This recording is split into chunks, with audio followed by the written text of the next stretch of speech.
안녕하세요. 오늘 데일리 ESG 이슈 쓰레기 대란 매립지 폐쇄까지 4년에 대해서 좀 가져와 봤습니다. 순환경제와 관련된 ESG 중 2와 관련된 이슈를 좀 들고 와봤는데요. 인천시가 2025년부터 수도권 매립지 사용 종료를 선언했습니다. 더 이상 서울과 경기권에 쓰레기를 받지 않겠다고 밝힌 건데요. 환경부는 이번 주 중에 대체 매립지 공모 계획을 공개를 하고 매립지 희망 지역을 찾아 나서고 있지만 이 쓰레기 매립지 같은 경우 대표적인 혐오시설이죠. 그래서 이걸 3년 안에 찾을 수 있을지 기추가 주목됩니다. 2018년에 중국이 폐기물 수입을 중단을 하면서 벌어진 쓰레기 대란이 다시 서울과 경기권에서 재현될 수 있다는 목소리도 나옵니다. 인천은 수도권 쓰레기를 떠안고 있는데요. 아까 말씀드린 수도권 매립지에 배출되는 쓰레기는 서울에서 42.2%가, 경기는 39%가 여기로 갑니다. 정작 이 수도권 매립지가 위치한 인천에서 나온 쓰레기는 18.4% 뿐인데요. 인천 서구에 위치한 수도권 매립지는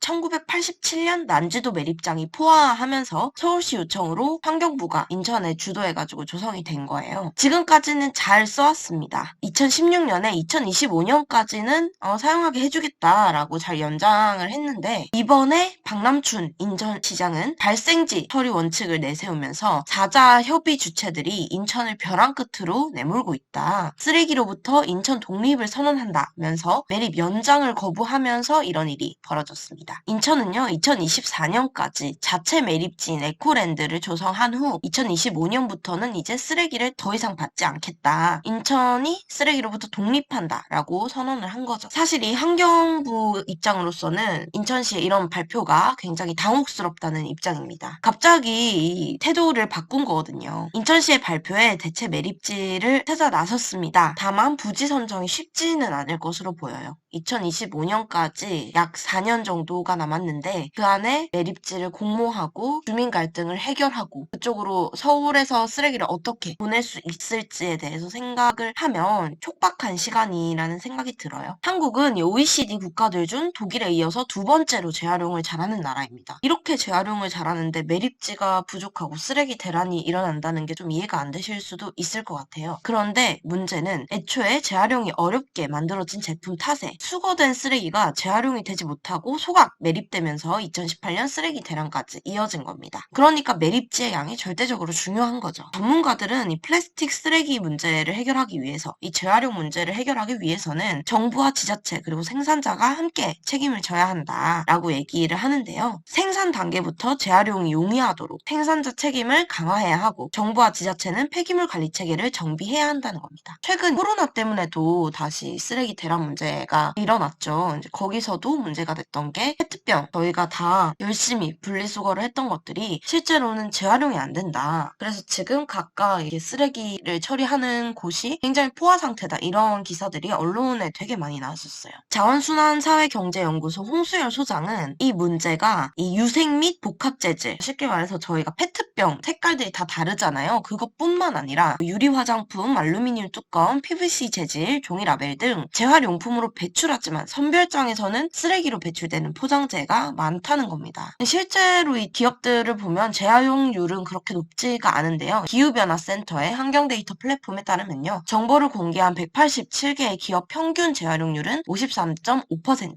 재활용률 상위 기업은 삼양전자공업, 삼양식품, KC, 화이트진로, 대한제강 순이었습니다. 반면 폐기물 활용률이 높은 경우와 그렇지 않은 기업 간의 편차가 컸습니다. 차이가 굉장히 많이 나죠. 거의 90 후반대를 기록하고 있는데 안 하는 기업은 한 절반 정도 해서 전체 평균으로 따지면 재활용률이 한 50%. 그래서 이 자원순환경제연구소 홍수열 소장은 생산자 책임 활용 제도에서 생산자 책임은 비용 부담으로 한정되고 있다. 지금은 이제 기업들이 재활용에 대해서 자기들이 돈을 내고 있거든요. 근데 그게 아니라 재활용 경쟁력 확보를 위해서 포장재 재질 구조 개선, 생산할 때부터 이걸 어떻게 재활용할지에 대한 고민이 결여돼 있어서 끊임없이 쓰레기 쓰레기 대란이 벌어진다는 설명이죠. 4년 뒤에도 메리지는 찾을 겁니다. 어떻게 해서든 쓰레기는 찾을 거지만 문제는 이 쓰레기 대란이 오는 속도와 빈도가 굉장히 빈번해지고 있다라는 문제가 생기는 거죠. 문제는 소비자가 재활용을 열심히 한다고 해서 이 문제가 해결되는 게 아니라 위에 설명해드렸듯이 정부와 지자체, 생산자가 함께 나서서 이 문제에 대해서 고민을 하지 않으면 실질적으로 바뀌는 속도는 그렇게 빠르지 않을 거라는 겁니다. 그리고 제일 중요한 게 만드는 과정에서부터 이걸 어떻게 사용할 수 있을지에 대한 고민이 지금 결여돼 있기 때문에 이 주체들이 전부 참여하지 않으면 이 쓰레기 대란은 계속 문제가 될 수밖에 없을 겁니다.